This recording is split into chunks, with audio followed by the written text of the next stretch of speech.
Hello there, Gary Waterman, former police officer, former acting sergeant. I'm going to do another video. Unfortunately, people have not responded how they should have. I was waiting for information yesterday from people within my company and they have not sent it, so I am being forced to do this further video. I was hoping I wouldn't have to, but for my protection and for the protection of the public's and in the public's interest in the protection of their finances, I must do this video. I'm sorry it's moving a lot. I haven't got the facility to put things on the screen very well, so I'm just going to show you various documents that support the suggestion that the police are involved in this very significant fraud. So here we go, I'm going to show you some documents now. Now, this is going to be a long video. I do apologise. I've thought about this and I'm going to have to do a long video to really get this across to you what's going on. It appears that everybody is trying to stop this information going to the public. So I'll talk you through the documents. So this is minutes from a meeting on the 4th of March 2023. I called this meeting to remove two directors when it was becoming apparent that there was fraud within the accounts with our company. Okay. As a result of this meeting, one of those directors was removed, the other one remained. When I called the meeting, one of those directors also made proposals that I am removed at the same meeting. I remained as a director at this point. Okay, so the director that remained was somebody that had been receiving all information from our management company whilst living at the block. I did not move back until 2020. I had very little involvement until then. Since I've got back, I have identified all of these issues and it is just accumulated, and I didn't realise how serious this was going to be. But here we go. Very important. Please watch till the end, and if necessary, watch it again because it's very complicated. I'll try and explain it to you. So this is the minutes from the meeting. This has been shared with all shareholders and leaseholders in relation to the building. This is taken from a video recording, so I know that the information in this document is accurate because I ensured that the video was being recorded, the meeting was being recorded. I also had highlighted various of issues in relation to the building that this refers to, including that a fire risk assessment hadn't been done for over 3 years, despite the Glenfell Tower, and it has still not been resolved as far as I'm aware. Very significant problems that I also wanted to be brought up in this meeting. This is another reason why I held the meeting. Anyway, this is a very significant person that I'm going to tell you about now, okay? So this person is a shareholder within the block of flats. You will see how relevant he becomes. He does not live in the block, he rents his flat out, but he is a shareholder along with his wife, I believe. So this is him speaking at this meeting, and I'm going to read it out to you. And it says that, so this gentleman raises the issue of the fire safety certificate and it being 3 years out of date. They state that they now understand that we are collectively responsible for these matters. The group of directors had not done their job for 3 years.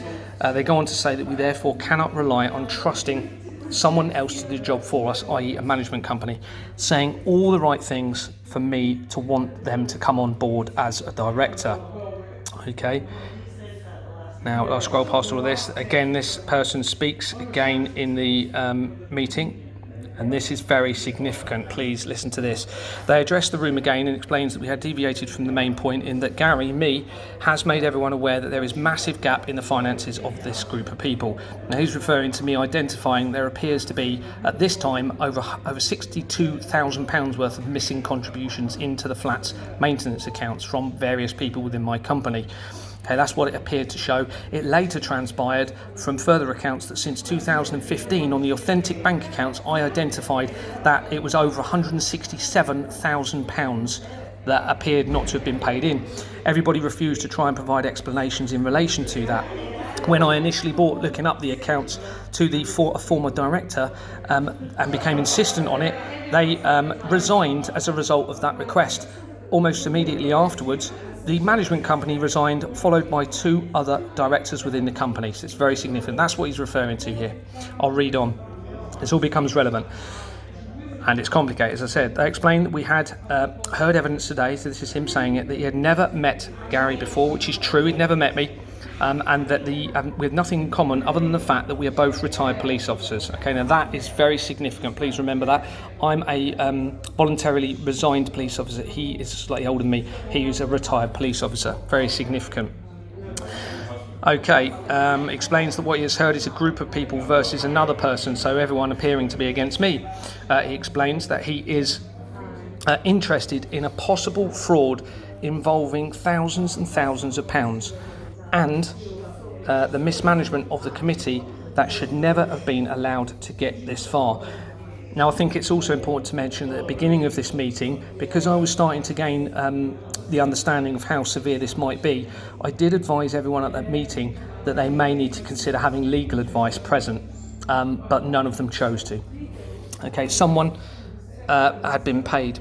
Someone should have been picking up that thousands of pounds have not been paid when they should have paid. Okay, someone has been siphoning off large sums of money. In verbatim, they say, my question is why? Okay, do we want to get rid of the only person who has brought this to light? So he's referring to me there. I'm the one that called this meeting and brought all of these things to light. So he is trying to gain he's praising me and overly supporting me at this meeting. Please remember that. And he's a former police officer. Okay, they address the room again and explain that Gary's been to the fraud department and obtained a crime number. That is true. That means that they have enough information to suggest fraud. He, referring to me, explains that it won't be proven. He said that it won't be proven for some time, which is correct. It's very complex. And they explain that he does not need proof to look at a bank account and see what should have come into an account and what did come into account. That's very true.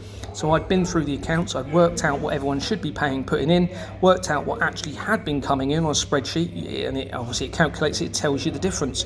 It's very, very easy to see if people haven't or don't appear to have been being paid in.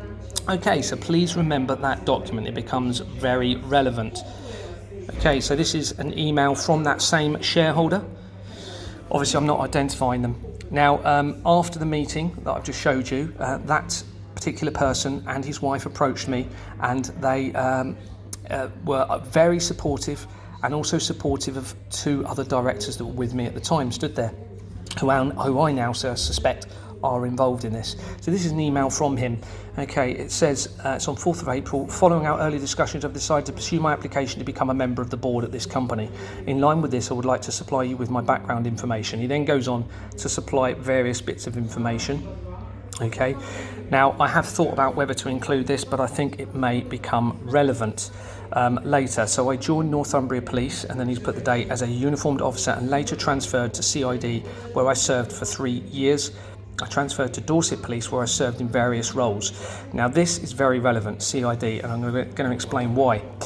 Now I have information that could suggest that possibly at least one of two shareholders within my company are related to a very high-ranking Dorset police officer.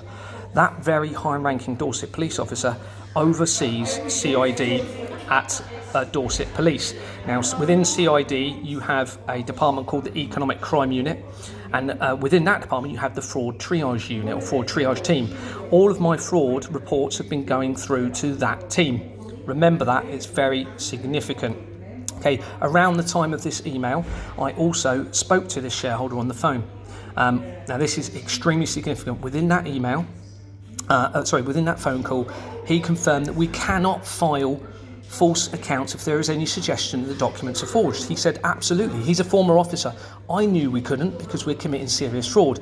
However, he also dropped a bombshell in that phone call. During that phone call, he told me that he is friends with one of the directors of the accountancy firm that has been filing out false accounts for years, or what appear to be false accounts. They are the documents that I showed you on a previous video.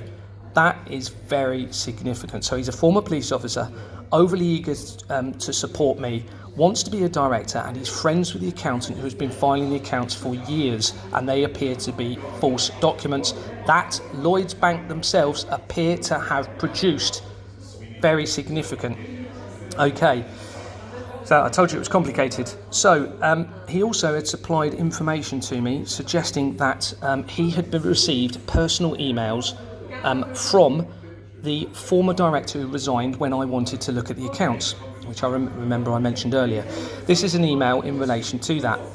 So, firstly, I had been told that this shareholder's wife was the main point of contact. So why would the former director who resigned be contacting this shareholder directly? If he's not even a director, why would he be contacting them? So it became quite relevant that those emails might form part of the police investigation. So I requested those emails to be sent to me from the ex-former police officer and send them to me so I could get them to the police. Okay, I asked a couple of times. This is his response. He refused. He said it may place him in an enemy camp. Okay, but he goes on to praise me, as I've seen from all your splendid efforts to do this. Refused to send these documents to me. Okay, why would you do that? I've told him it's part of the police investigation. He was overly supportive at the meeting in identifying fraud, and yet he is not supplying this information to me. Okay. Next email. Okay, this is all relevant. I apologise that it's... So in the meantime, on the 18th of April, I believe it was, armed with this information and the concerns involving the potential and considered involvement of Dorset Police, I met with anti-corruption officers, okay, from Dorset Police, explained the possible connections with this shareholder and the possible high-ranking officer, and I handed them a USB with various documents on. They came back to me and of course told me there was no connection in relation to any police officers in relation to this. Remember that. So that was on the 18th of April. This email is on the 26th of April. Okay. Now this is an email that I sent to a police officer who was acting as a liaison officer between myself and the fraud triage unit of Dorset Police. Now, obviously, I need to make him aware of the significance of this shareholder who is a former police officer. So this is that email.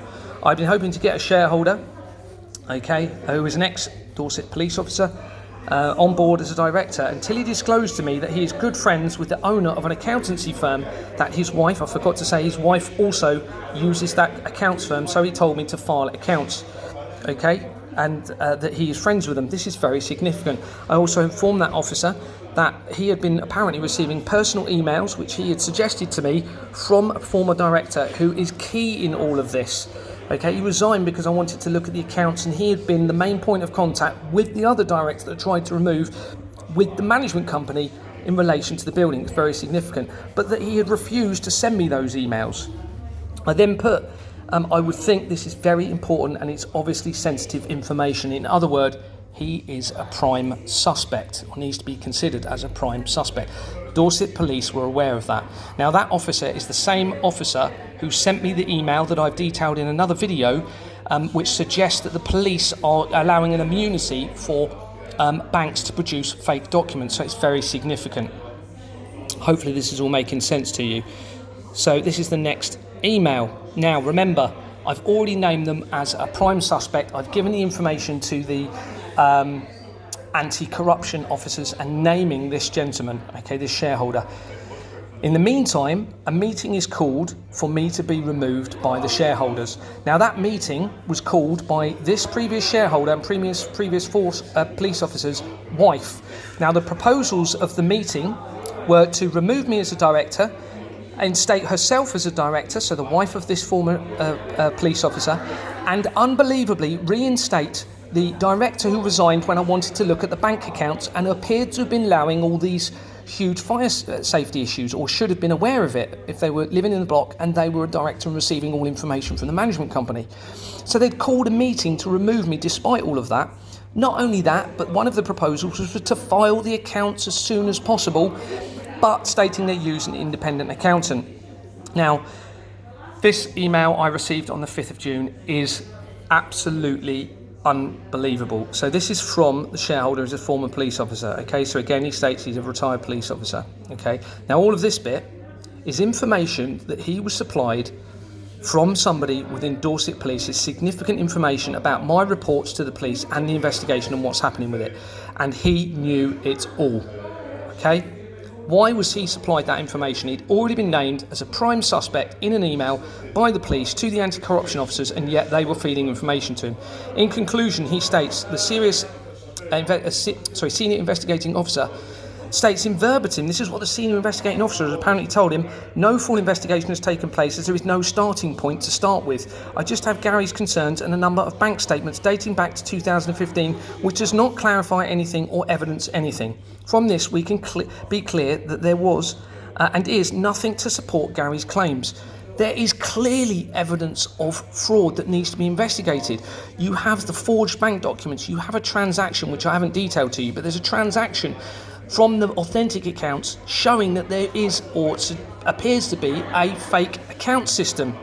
But they are trying to remove me, and this was a desperate attempt to justify the meeting and make the other shareholders feel comfortable about going ahead and removing me as a director. But it was clearly a conspiracy to commit fraud. Everything in that meeting was a conspiracy to commit fraud, to conceal the previous fraud, continue to commit fraud by filing false accounts, and to allow fraud to continue. It's very significant. Let's go to the next email. Okay. So, after the email that I explained in the video the other day, I made a complaint to Dorset Police.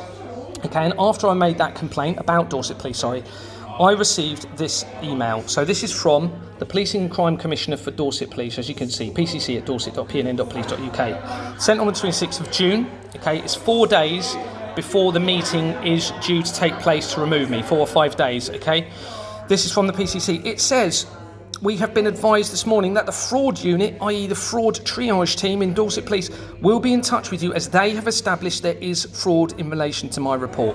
Very significant. Okay. Next email, again, significant email. I think it's this one. Okay. Okay, so this is an email I sent to, in fact, I'll go to this one, to the Professional Service Department of Dorset Police. Okay, so I'd made a complaint, I'd had the email from the Police Crime Commissioner. They needed to be aware, I need to make sure they're aware of this. So I said, I've received an email from the PCC, and as you can see, it's to an official dorset.pnn.police.uk, and there's it, it's from me. Okay, and this shows, basically, I've received an email from the PCC's office this morning confirming that you have identified fraud. This email and its attached table may be of use to you. I'll come to that email in a moment. It's very significant. Okay, the response I had from a sergeant within the Professional Service Department team. Okay, as you can see, official.pnn police UK police email address, copied into the generic fraud team, triage team email address. It says, I will forward to, and they've named a particular sergeant, as their team has identified the fraud, and their team will be progressing the investigation. I'm thinking, fantastic, the penny's dropped. The evidence is there already, they're investigating it, fantastic. However, the next day, now bearing in mind the meeting is due to remove me, and I sent these to the shareholders. They had redacted emails sent to them saying, look, Dorset Police has identified fraud. You need to stop the meeting. It is a conspiracy to commit fraud. They had already all been sent, all the shareholders and leaseholders had already all been sent the apparently forged documents and me explaining why they are forged and that we are committing a very serious offence in doing so. They also knew that everything had been reported to the authorities, including the Serious Fraud Office, Dorset Police, HMRC, the Independent Office for Police Conduct, and MPs were involved. But they were blatantly and openly going to carry on with this meeting. That suggests they had an immunity, or they felt they had an immunity to an investigation by Dorset Police or any other authorities. Anyway, here we are, so we have fraud identified. Unbelievably, so we also have other corroborating emails in relation to everything I'm telling you. It's all supported, remember. This officer from the Professional Standards Department also told me that the sergeant from the fraud triage unit who had identified the fraud, who is named under here, and I have the unredacted documents, okay, was away on leave, but anything I have, any further evidence, should be sent to them. Remember that. Okay, I'd already been told that. The next day, unbelievably, so the 27th of June, I had a phone call from somebody else on the fraud triage team, not a sergeant, someone I'd never spoken to before, and they said no fraud had been identified and that it was not being investigated. He stated he was reviewing the crime himself, okay, not the sergeant who was well, he was reviewing it, there was no fraud, no investigation. I explained the emails and he said, well, I'm not aware of that, and as far as we're aware, along the words to this effect, I'm not aware that there is fraud, it hasn't been identified, it's not being investigated, And I explained, well, I have further evidence that I'm obviously worried to give to Dorset Police at the moment because of all of this. That's why I'm trying to get the Serious Fraud Office involved and the Independent Office for Police Conduct and members of Parliament. He insisted, well, not insisted, he suggested I send all information to him directly. Now, of course, I'm thinking, okay, this guy is probably the guy that supplied the information to the former officer. And maybe it's quite an isolated incident with just 2 or 3 officers within the force. Unfortunately, that does not appear to be the case. With what we've got, the information that follows. So you have that email.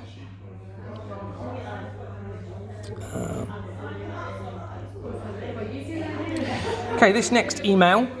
So this is where I start receiving calls from the sergeant on the fraud triage team, okay? Apparently the sergeant who had identified the fraud, where I had an email confirming they had personally identified the fraud, okay, on the fraud triage team. Obviously I've redacted their name. And this is where she's trying to contact me. This is on the, there you go, the 9th of August, okay? So she's trying to contact me, or them, they're trying to contact me, okay, to speak to me about this, okay? Now, I didn't have a signal, so this is just me explaining, I'm really sorry, speak to you at any time it's suitable for you, providing I have a signal, try calling me whenever, okay? Now, I spoke to this sergeant, okay, on the 9th of August, you can see, and during that call, very confusingly and unbelievably, they said they cannot confirm or deny if fraud, well, they didn't say this exactly, but I asked them to confirm or deny if they had identified fraud. They would not confirm whether they had or had not identified fraud at all. I tried explaining that I'd had the email and they said, well, you need to speak to the professional service department. And of course, I said words to the effect of, well, hold on, you apparently have personally identified fraud. Is that the case? They would not confirm or not. Very importantly, during this same phone call, they said they would be discontinuing the investigation, so it would be filing as no further action because there was an unrealistic chance of a prosecution with any fraud they may have identified. But they said they were going to file the crime, okay? Unrealistic chance for prosecution. There is significant evidence I have provided to them that required minimal inquiries to prove this offence in my mind. A statement from the bank confirming the forged documents, looking at the accounts, confirming what I had, the missing money from the accounts, a statement from me showing where those bank documents had come. You've then just got to interview some people and the offence is complete. But they filed it at this point, okay? So I sent this email after that conversation. All right, I also, during the call, so I also said to them, okay, well, here's why there are forged accounts. And I explained a fraudulent transaction, the forged documents that they already had, several of them, and the sergeant refused to comment on it. Okay, I sent this email, if possible, please can you provide a summary of our call in writing? Thank you very much. Received no response, okay? So I sent a further email on the 17th of August because I had heard nothing. I said, I hope you're well. I will be liaising with members of the Parliament and the IOPC, Independent Office of Police Conduct, again soon. During our call, you would not confirm or deny if you had identified fraud, despite the emails I had received from the Professional Service Department. Okay, they're dealing with the complaint within Dorset Police and the Police Crime Commissioner, confirming you had identified fraud and suggested I contact Professional Service Department on this matter. I didn't because I realised how significant this all was becoming. I wanted to go, which is what I did. I went through the Serious Fraud Office instead and the Independent Office for Police Conduct because it needed to be an independent investigation with all of this information going on.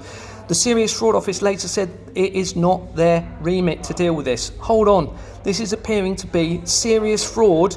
You are called the Serious Fraud Office. They refused to deal with the matter. Very significant. And they wouldn't even initially say what agency or organisation would deal with it, and advised me to seek advice from a panel of solicitors. Unbelievable. I pushed them on this, the Serious Fraud Office, and said, look, you're not answering the question. Who do I go to? Someone must deal with this. And they just said that I'd already reported to the relevant agencies, i.e. Dorset Police and the Independent Office for Police Conduct. Okay, so I'll read this email. This is to the sergeant who had apparently identified the fraud and was investigating it. I've got that in writing from the Professional Service Department. This is to that officer, to that sergeant, explaining the conversation on the phone call that she told me. You also explained that you were unable to obtain sufficient evidence to support a realistic chance of prosecution against any of those involved in fraud and were therefore discontinuing the investigation. Please find an email I'd received from, and this is the officer that you've seen the other emails to from. On the 15th of May, it's an officer who was acting as a liaison with me in the fraud triage unit.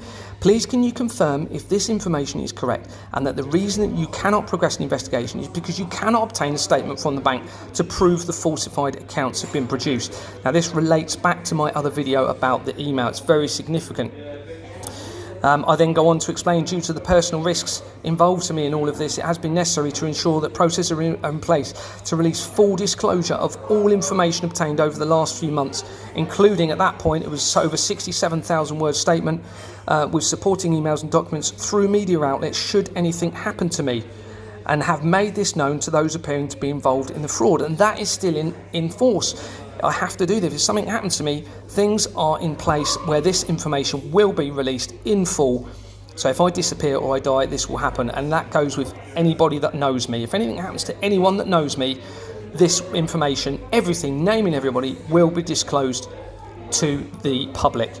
I will be in touch with the Professional Service Department in due course after I've had further contact with the Serious Fraud Office. Okay, so at the moment everything is with the Serious Fraud Office. Okay, very confusing. Okay, and why are they providing all this contradicting information? Okay, I had no response from this email at all. No response from this. Okay, please bear that in mind.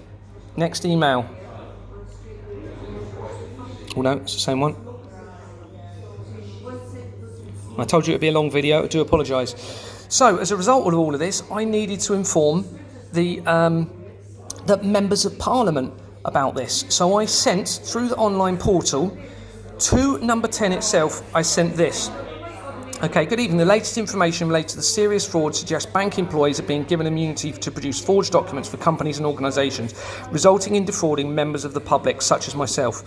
Now, I'd asked them, because I'd been sending so much information to Right Honourable Chris Philp, who's the Police and Crime MP, I wanted number 10 to be aware of this, number 10 Downing Street. So I said, please contact them of Dorset, and also the officer in Dorset Police Professional Standards who I've been liaising with. Contact them or myself, a former police officer, for further information. So far, I'm receiving no contact or reassurance this has been dealt with as it should, and have significant evidential documents supporting my concerns. Also, at this point, I'm being threatened with civil action by the people within my company to enforce my payments into an insecure account. Now, it's easy to set up a secure account. I'd already had that almost underway and in place prior to them removing me as a director. Why would they do that and prevent that from happening? So this civil process was risking me providing full disclosure through the civil process, which will have significant damage to the public's perception of the police and the judicial system. I do not want that to happen, but I am being forced to do this because none of the authorities are doing anything. I would appreciate a direct contact with government regarding this. I've received no response from Right Honourable Chris Philp, MP, obviously the Police Crime MP. No response. He's had numerous emails. Please note that all emails are being retained, documented and produced in evidence through witness statement. That's why I've got over 2,000 documents. Due to the serious nature of the fraud and possible personal risks as a result, I've gone and explained that I need to put things in place. Now, I sent this. So that was a copy directly from the number 10 website portal that I'd sent them. It also had the crime number, so they knew what to reference. And that's not the only email, not the only information I've sent to number 10 Downing Street. Okay, I then forwarded this to Tobias Elwood and Right Honourable Chris Philp. Tobias Elwood is the only person in all of this that has responded to me in any way. I've still had no response whatsoever from MP Chris Philp. Very significant. Why are they not responding? I've got lots of other supporting documents repeatedly asking this information from people within the authorities. Even the Serious Fraud Office has refused to comment on the email that suggests an immunity has been given by the police to produce these false bank documents. Okay. Next email. You can see why I couldn't do this in a short video. Bear with me. That's not that one.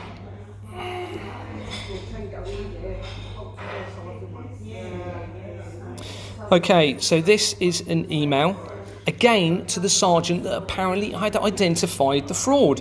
She's not responding to me. So this is sent on the 6th of September. As you can see, it's a pnn.police.uk email address again. Please can you respond to my email sent to you on the 17th of August? Okay, during our call you would not confirm or deny. Okay, put the same things. Confirming you identified fraud. You also explained that you were unable to obtain sufficient evidence to support a realistic chance of prosecution. Please find my email from the officer on the 15th of May, the very important email that I've shared on a separate video to you, that suggests that banks will not provide evidential statements to clarify anything until a suspect has been charged and is due to attend court. That creates a loophole in the system because they cannot charge someone without a statement from the bank, but they're saying they won't get a statement from the bank until someone's charged. They're still refusing to confirm. I put, please can you confirm if this information is correct and that the reason you cannot progress an investigation is because you cannot obtain a statement from the bank. They refused to confirm this information. Everybody, this is so significant. You can see how important all of this is now. Okay, we're nearly there. Now I don't know what's going to happen to me because of this. This is so serious. That's the same one. Nearly there. There's only 2 more left.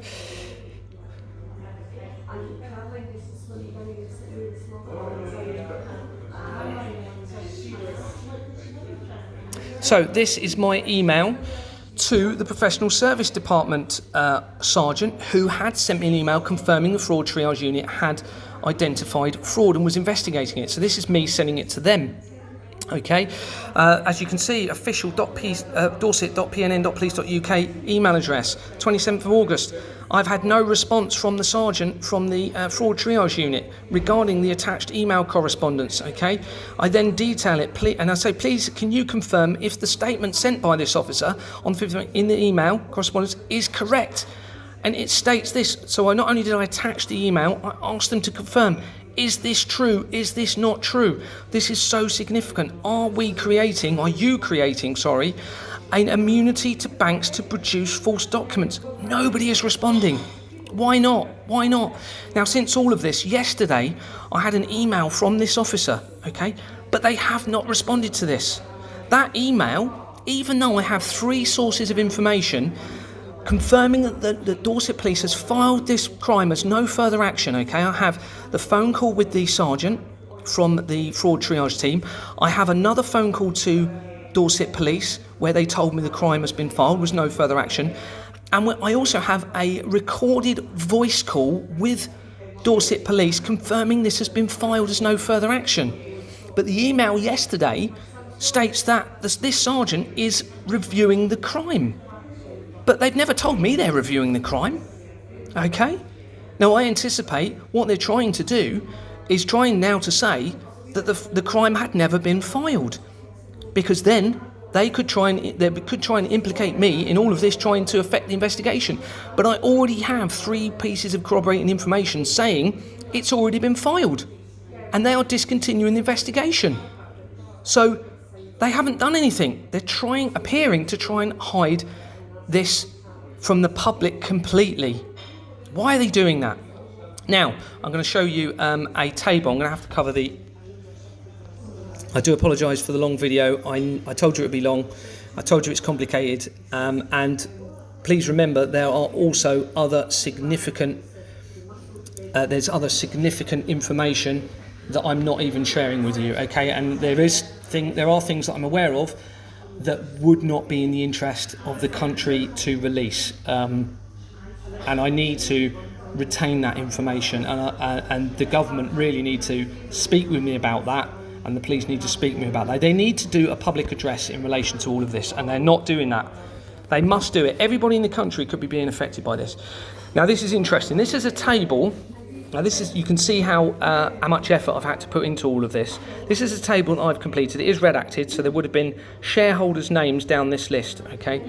And this is a table that gives me an indication as to who within my company could or could not be trusted. And all of these crosses are warning markers in my mind, and anyone's mind really, for these people, okay? So, for example, the last one's significant. Bear with me. So, the first one, failed to produce redacted bank statements when I requested them. So to try and prove or disprove that there was money missing from the account not being paid into the accounts, several people were asked to produce redacted bank statements. So they weren't giving any personal information away, and it would show their money being paid into the accounts. Now these people refused to do that. I didn't ask everyone, I just highlighted the ones that appeared to have paid significantly less. Okay, voted to remove me. Okay, I was doing everything right. Even if they didn't like me, I was identifying the fire risks, which are still an issue. I was identifying the fraud. Several people voted to remove me at that meeting on the 4th of March. Did not vote or abstained from voting to remove me. Okay, so they could have voted to keep me, but they didn't. I still remained anyway as a director after that meeting, at that initial meeting on the 4th of March. The later one, obviously they removed me. I voted for the other two to remain. The other two people where there was clear information suggesting they could be involved in the fraud and that they needed to be removed so that we could move forward as a company. Now I won't read all of these, but the most significant one, okay, now I'm just going to show you it zoomed in. Now this is extremely significant, and this is what highlighted. Okay, bear with me, I'm just going to have to lock the... Bear with me. I knew this wouldn't go smoothly. I'm only human, please remember that, and this is incredibly stressful. As you can imagine, I have been through so much for this, but we have to do the right thing. If the public are potentially being defrauded, which it appears to be the case at the moment. Now this last column of the table is very significant. I sent an email out to everybody who's on email. There's only three shareholders who are not using email. And this was so significant. So at the moment I had, and I forgot to mention, but I did in the previous video, I had significant correspondence with the accountant who had been filing our accounts, that they had been filing false accounts for years with Companies House, okay, for years. And they were, in my mind, clearly forged, and I think you'd probably agree if you saw my previous video. So I sent an email out to all of the shareholders that had responded at some time or another on an email and said, look, have you got any interest whatsoever, possible conflicts of interest, including a Lloyds Bank connection or account in any way? Now this is the amount of people that did not respond. Okay, there's, as you can see, almost everyone did not respond to confirm that they had no connection to Lloyds Bank in any way, whether that be an account or they know people. They didn't respond. That is clearly very significant, very, very significant. All of these crosses are all corroborated through other email correspondence with all of these emails.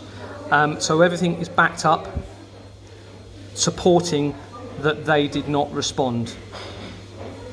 Now that is unbelievably significant, because it appears from that most of the shareholders within the company could therefore have a motive, okay, not to assist me in explaining the discrepancies in the account. Now the meeting went ahead to remove me, and I had the minutes from that meeting. Almost every shareholder voted to remove me as a director. Almost every shareholder. Now that speaks volumes. Dorset Police are aware of all of this information that I've told you about, and significantly more, all pointing towards Lloyds Bank producing fake documents, and police being involved, and shareholders being involved. You can see how significant this really is. Now I've had to really think whether to release this information, but the truth must prevail in this. If the public are being defrauded through accounts being produced by the top of the bank, Lloyds Bank, and we have to consider it might not just be Lloyds Bank. If this is authorised, if I'm not saying it is, but we have to consider if it's authorised by government, you can see how huge this could be. Okay? Hopefully that has all made sense. It's very complicated, very complex, and this is only a small part of the information I have. They must do the right thing. They must now make a public statement about this, explaining that email that appears to suggest an immunity is being given to the banks to produce falsified documents. And they need to explain all these connections to Dorset Police. They can't avoid this. It's not going to go away.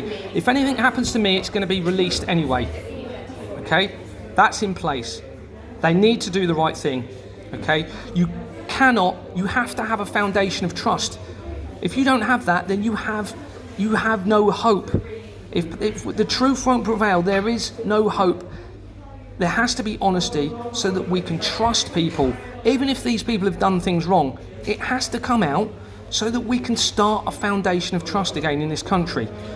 We should be leading the way in moral integrity, not appearing to allow these things to happen as appears to have been the case. Thank you very much for listening. Thanks very much for listening. You can appreciate how complicated this is and how stressful it has been for me, but I must do the right thing. I'm a Christian.